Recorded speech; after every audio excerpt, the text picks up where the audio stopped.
Hello friends, आज हम बात करेंगे ईयर डिस्चार्ज के बारे में। ईयर डिस्चार्ज मतलब कान बहना या कर्ण स्राव भी इसको हम कहते हैं।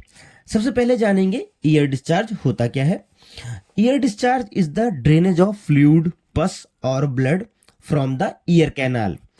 कान से स्राव का बाहर आना, चाहे वो तरल पदार्थ हो, पस मतलब मवाद हो, या ब्लड रक्त हो, ये सब चीजें अगर कान के कैनाल से कान के रास्ते बाहर आती हैं, इसी को हम लोग ईयर डिस्चार्ज कहते हैं।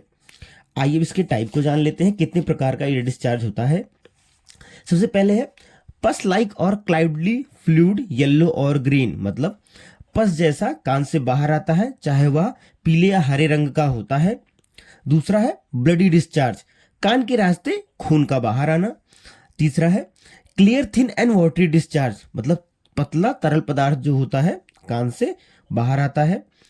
चौथा है clear fluid discharge with itching मतलब सफेद पानी जैसा बाहर आता है कान के रास्ते और बहुत ही ज्यादा खुजलाहट होती है। अब इसको हम एक एक करके समझेंगे, इसके लक्षणों को, और इन सब में कौन कौन सी दवाओं का इस्तेमाल होता है ठीक करने के लिए, ये भी हम जानेंगे।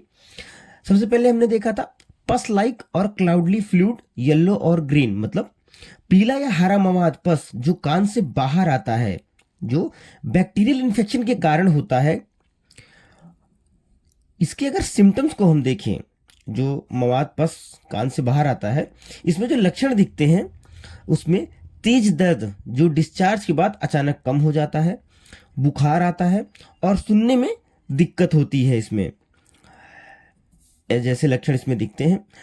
ट्रीटमेंट की अगर हम बात करें तो इसमें जो दवा दी जाती है वह है टैबलेट एमॉक्सीक्लेब 625 या एजिथ्रोमाइसिन एंटीबायोटिक का इस्तेमाल किया जाता है। दर्द को कम करने के लिए जीरोडॉल एसपी टैबलेट का इस्तेमाल होता है। साथ ही साथ ईयर ड्रॉप, जो एंटीबायोटिक्स ईयर ड्रॉप दिए जाते हैं, वह ओफ्लॉक्सासिन और सिप्रोक्स डी जैसे ईयर ड्रॉप का इस्तेमाल किया जाता है। दूसरा टाइप है हमारा ब्लडी डिस्चार्ज मतलब खूनी श्राव, कान के रास्ते खून का बाहर आना जो होता है वो ब्लडी डिस्चार्ज कहते हैं। इसके जो कारण हो सकते हैं, अक्सर कान के पर्दे फटना या उसमें छेद हो जाना, कान में किसी बाहरी चीज से चोट लगना ट्रॉमा का संकेत होता है। इसमें जो लक्षण दिखने को मिलते हैं वह तेज दर्द होना, सुनने की कमी, कान में अनेकों आवाज आना आदि लक्षण दिखते हैं इसमें। ट्रीटमेंट की अगर हम बात करें तो ट्रीटमेंट में सिप्रोफ्लॉक्सासिन या एमॉक्सीक्लेब 625 एंटीबायोटिक का इस्तेमाल किया जाता है। दर्द को कम करने के लिए जीरोडॉल एसपी या ट्रामाडोल जैसी दवाओं का इस्तेमाल होता है दर्द को कम करने के लिए। साथ ही साथ ईयर ड्रॉप जो इस्तेमाल होते हैं वह ओफ्लॉक्सासिन और सिप्रोडी जैसे ईयर ड्रॉपों का इस्तेमाल किया जाता है इसको ठीक करने के लिए। तीसरा जो हमारा टाइप है clear thin and watery discharge, पतला पानी जैसा स्राव या सर्दी, जुकाम या एलर्जी के कारण हो सकता है। यदि सिम्टम्स की बात करें हम, इसमें क्या लक्षण दिखते हैं, तो वह लक्षण है कान के लोब को खींचने पे खुजली, जलन, दर्द या जैसे लक्षण इसमें दिखते हैं।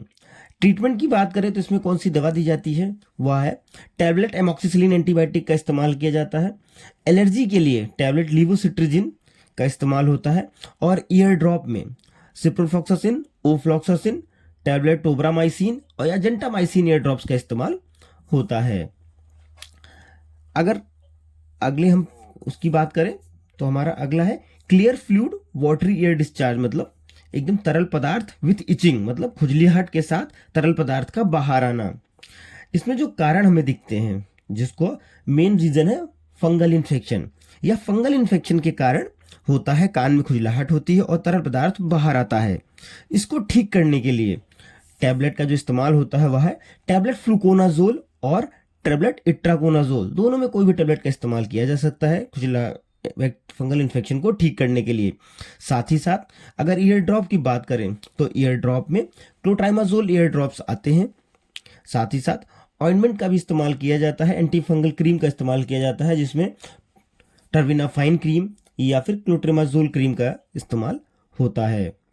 कोई भी दवा लेने से पहले अपने डॉक्टर की सलाह जरूर लें। यदि वीडियो अच्छा लगा हो तो लाइक एंड सब्सक्राइब करें। Thank you.